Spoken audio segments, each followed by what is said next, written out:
Hello everybody, welcome into Scores, Goals, and Touchdowns with Mr. Pat. Back with us again, we have Arnold wearing some sort of hockey shirt. Quebec. Yes, Nordiques. Quebec. It's Nordiques de Quebec. And we have Larry with his Detroit jacket on. He's, woo! I hear he's kind of pumped about the World Series playoffs. We'll get into that later. Trust me, he's got a lot to say.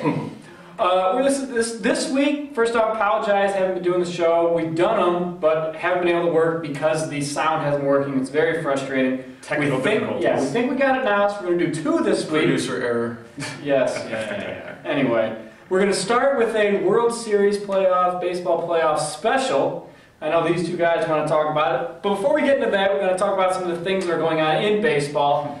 The Red Sox just had an epic collapse. I mean, they lost, what, 20 games? 20 games in September. Yeah, that's 7-20. Yeah, that's really bad. Now, it takes something special that bad to overshadow what Atlanta did, yeah. which isn't much better. Atlanta's just as bad. Now, what happened, the fallout from that, Red Sox not in the playoffs, got knocked out on the last day. And then I guess the person that they're going to put the blame on, Terry Francona, fired after the collapse. I mean, something had to go. Who was most at fault for this? The players, the GM, or the coach? It's not, Terry Francona was not out there pitching, and that is the reason the Red Sox were eliminated, because their starting pitching was awful in the last month. Beckett was bad, Lester was bad, and John Lackey was bad. They spent a lot of money on Daisuke, who didn't pitch for 90% of the season. I mean, they did it to themselves. There's no one to blame but themselves. I mean, Francona gets some of the blame because he's the manager, and the blame has to go somewhere. Mm-hmm. But I mean, the Red Sox, they just absolutely fell apart. Their pitching was just horrendous last month. Yeah, you have to blame the players. I mean, you can't blame Tito Francona. He did, win a World Series for Boston back in 2004. Yeah, but he was the manager of the team that broke the curse. Undefeated in all-time in World Series play. Only manager ever to be undefeated in his first 8 World Series games because of the 2 sweeps they had. But during Francona's press conference, he said that he felt like a change was needed. It felt like Francona seemed a little burned out, and of course, being the manager of the Boston Red Sox, with the intensity of that fan base, it put so much undue pressure on him. So much undue pressure. He felt like he probably just was burned out, and change of scenery, probably either going to work for TV or going maybe managing your Chicago White Sox next year. Speaking of making a change, I personally think it was time for a change. I love Ozzie. I'll get that to later in the Pat's piece. But he was traded to the Marlins. You don't usually see manager for player trades. It was kind of he got fired, but because of the way his contract still had a year left, the White Sox had to get compensation from the Marlins for him to go be there. So it was like the Marlins said, here you can have these 2 scrubs. Well, like Francona's he just didn't accept his extension. But. Yeah. I bet Francona will be managing your White Sox next year. I like that. Let me ask you. You being a Tigers fan, they play him a lot. What are your thoughts on Ozzie? I mean, he was a good manager. I won't take anything away from him. His antics overshadowed everything that he did on the field as a manager. And there were plenty. And there were plenty of Ozzie Guillen antics. But, I mean, I think the one thing was he never seemed, especially after 2005, he never seemed to get everything out of his guys down the stretch. Yeah. Like, he had a lot of talented players. I mean, he had Konerko, and he had Jermaine Dye, and Brzezinski, and this year Adam Dunn, and all these, and whoever else, and Burley, and they had good starting pitching.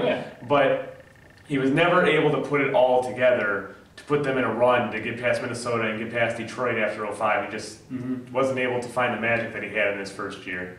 Yeah, I think the antics, eventually that all kind of came back to haunt him at the end here. But I think part of the antics aside, I mean, he's a character. He always has been, even back in his playing days. But I think part of the antics, too, I think part of that was an act because it took some of the pressure off his players, and it worked to wonders in 2005 when they won the World Series. I think he's not going to go into a favorable situation in Miami now. The Miami Marlins is going to be called.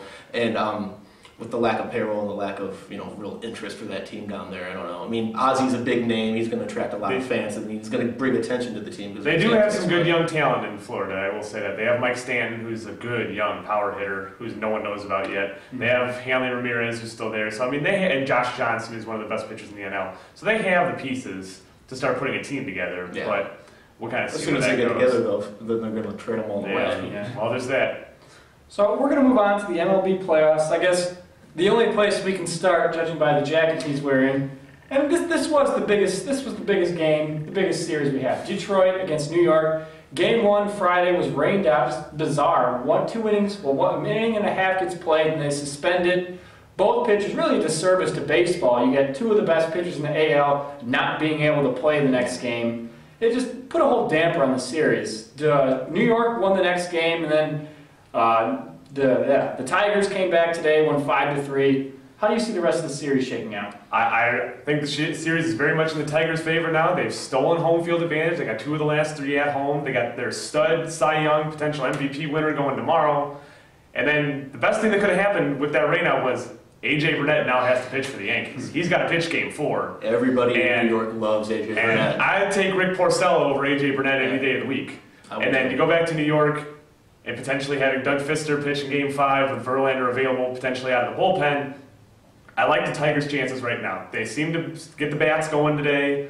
Cabrera is a monster. Oh, yeah. That man cannot be stopped. There's no way to defend him. You can't play shift him one way because he can put the ball wherever he wants. I mean, the home run he hit today to right was just a bullet.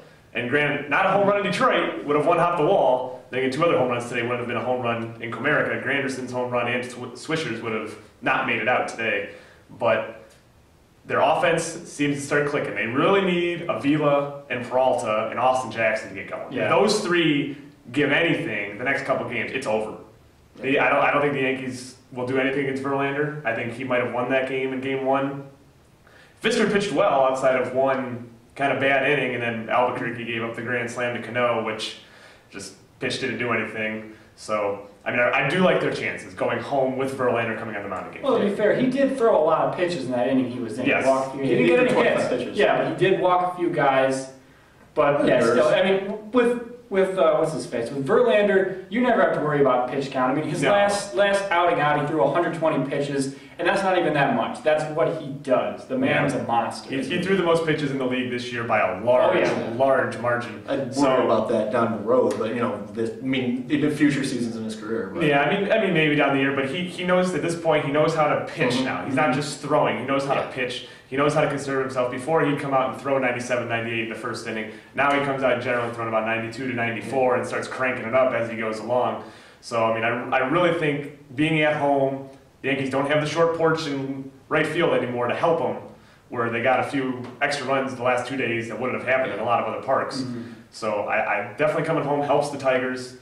Their doubles and home run team, Comerica's perfect for that. Yeah. And with Verlander on the mound and A.J. Burnett having to pitch for the Yankees, they're definitely in a good shape. Right. They got the much-needed split. That's all they needed. The key player, I think, going forward for Detroit, obviously Verlander pitching game 3, I think it would be Victor Martinez, because you think with Cabrera being as unstoppable as he is, or as he has been so far, pitch around him, Victor has to step up. He's more than capable of doing it. And he had a big hit today. He had an RBI single today, so, I mean, he drove in a run after Cabrera got on. Maglio actually has hit well the first 2 games, was 3 for 3 today before they took him out for a pinch runner, so the guys that they need to hit, those big guns in the middle, are starting to hit. They just get Avila and Peralta, really. If they get those 2 going, I mean, they're going to be in really good shape. Yeah, there are 3 other series we have to talk about, too. I'd like to point out, before we move on to the next one, LC and we got into a heated argument a while back about Verlander being MVP. When he mentioned former MVP, he looked right at me. I'm just going to point that out there. Yeah. I'm hoping. Yeah. I think it's between him and Granderson. It really is. But moving on, we have the Texas Rangers versus the Tampa Bay Rays. Tampa Bay just fighting for their playoff lives pretty much the entire month, had that miraculous comeback, thanks aided by the Red Sox collapse. Yeah, for a team to collapse, you need a team to step up. Exactly. They did that. Exactly. Now, the series is 1-1. Tampa took the first one, Texas took the next. Who do you guys like in the series? I like Texas moving forward. I know Tampa's going to go back home for games 3 and 4, but out of the teams, out of all 8 teams in the playoffs, Tampa by far has the worst home field advantage because they don't have much of a fan base down there. No. Texas has the bats. They have the experience winning the American League a year ago. They have Josh Hamilton. I think once they get the bats going, I believe it's I forget who's starting Game 3 for Tampa Bay, but I think it's Price. David Price. Yeah, yes. He hasn't been as great this year as he was last year. Texas has knocked him around a bit before. I think Texas will win Game 3, and I think they'll win it, actually. I think they'll take it in 4. I think Tampa's going to take this the distance. Their pitching the last month was really, really strong with Shields and Price and Hellickson and Neiman. And their pitching is a lot better than Texas. Anything Texas can give out. I mean, they hammered C.J. Wilson, who was the best thing Texas has to offer. I mean, Texas doesn't have Cliff Lee. They don't have that guy this year that can go out there and steal him a game. Yeah. I mean, I really think going home. And Tampa, when they did make their run to the World Series, their home field was pretty good with all the people with the cowbells and all that crap. Because when they fill that place up, it's loud and it's crazy. Yeah, but how often have they filled it up? The problem, it'll be full this week. Yes, it'll be full for those 2 games. The problem for them is scoring runs. It always has been, and they have their hot and cold streaks. I mean, Longoria can only do so much with all the guys that they lost this year. I mean, it's amazing they made it as far as they did this year with losing Carl Crawford and Benoit and Soriano and Carlos Pena and all the guys they lost. So, I mean, it's really impressive what Joe Madden did this year to get them all the way to the playoffs. And be in a chance to potentially come home and win a series. Yeah. Yes. All right, we're going to move on to the NL. The other series, we have the Arizona Diamondbacks versus the Milwaukee Brewers. The series is currently 1-0. Milwaukee to be 2-0. Yeah, well, 2-0. Yeah, now after the game today. Yeah. You said you like Milwaukee. I do. I like Milwaukee not only to win this series. I like Milwaukee to go to the World Series and win the National League. That's because that was your pick. That was my pick at the beginning of the year. I like Milwaukee too. Prince Fielder has been as much of a monster as Cabrera has been for your Tigers. Fielder has been that and more for the Milwaukee Brewers. NL MVP candidate. Yep. No doubt with Ben Braun in there too. Yeah, Brian Braun, excuse me. That's their big 1-2 punch in the middle of the lineup. And I mean, you have Zach Greinke, who they get in the trade, who hasn't lost a game at home this year yet. That too, their ace, Giovanni Gallardo, who's been pitching outstanding. Who's been very good for them. I mean, I like their chances. I mean, they go back to Arizona and they beat Arizona's best pitcher. They beat Kennedy. Yeah. So good young team, good pitching staff, great home field advantage. Yep. They're sub 500 on the road this year, and miles above 500 I think they at won home. 50 games at home this year. It's ridiculous, and the fan base is so eager for a winner. They've won one playoff series in their history, and that was back in 1982. Yeah, I mean they have a good chance as any, but I mean whoever wins the other series, I mean they're going to have their work cut out for them. Yeah. The other series that we're talking about, we have the St. Louis Cardinals versus the Philadelphia Phillies. That series is currently 1-0. The Phillies in the lead. Who do you guys like in that one? I picked St. Louis. I'm kind of treading against that now. Philadelphia's pitching staff. I mean, we all knew it at the beginning of the year how good it would be. Oh yeah. With Halladay and Lee and Oswalt and Hamels. Ridiculous. And Ryan Madison closing things out with Ryan Howard and all that. You have your murderer's row of lineups. I mean, that's a murderer's row of pitching staffs. Yeah. And in the playoffs, good pitching always ends up beating good hitting. Just look at the Braves beating the Indians in '95. White Sox 2005. And the White Sox 05 because, I mean, their pitching staff pitched out of their minds. I mean, St. Louis can win. Yeah, well, they got to Halladay yesterday. Yes, they have their ace going tonight. They have Carpenter going tonight against Cliff Lee. And everyone saw what he did in the last game of the regular season to make sure they got in when he threw like a complete game. Was it a complete game shutout or an 8-inning shutout? So he can carry them. He can win a game for them. And they have Pujols, they have Matt Halladay, they have Lance Berkman. But the Phillies just throw so much at you with their pitching and their hitting. And their hitting is also streaky, just like the Rays is at times. I mean, sometimes Ryan Howard disappears for a while, but I don't know. It's going to be hard to top. I think it's safe to say, especially in this short series. I think it's safe to say the Phillies are, for lack of a better term, turned into the National League's version of the Yankees, with the perennial star power and everything that they have now. Yeah. Actually, the short series might be better to play the Phillies because if you get to them quickly and you have a day where they're bad, you might get them. So if Carpenter can win tonight and take it home and even, I mean, St. Louis. There's no better fan base in baseball than in St. Louis, so you know the crowd at Busch Stadium will be completely fired up from that. I think in the series, you know what, the hell with it, I'm going to say St. Louis wins it in 5. Okay. We got about 15 seconds left. Give me your World Series and give me your winners. I said at the beginning, I got the Tigers going to the World Series against the Phillies. Wow, I'm shocked. Well, no kidding. I got them going and beating the Phillies in 6. All right, real quick. I will say your Tigers over Milwaukee in 5. All right, we're going to take a quick break and come back and do Pat's piece. See you in a bit. It's a hard situation in sports when you love a guy, but you know it's time for both sides to move on. And I think that's what both the White Sox and Ozzie Guillen needed. Now, it is inexcusable to keep trotting out Adam Dunn's .159 batting average in the cleanup spot of all places. 5'9" Dustin Pedroia had better power numbers than him. Now, with that being said, I will always have a soft spot in my heart for Ozzie. It is so refreshing, sometimes cringeworthy, to see a guy who has no filter when it comes to the media. It's kind of sad seeing coaches walk on eggshells trying not to offend anybody, and you never got that with Ozzie. Now, of course, you have to mention his World Series run in 2005, where he delivered the first title to the South Side in 88 years. Now, the playoff run they had was awesome to watch, but the starting pitching was just on a whole other level as they steamrolled through everyone with an 11-1 record. Now, while it was time to move on, I wish him nothing but the best.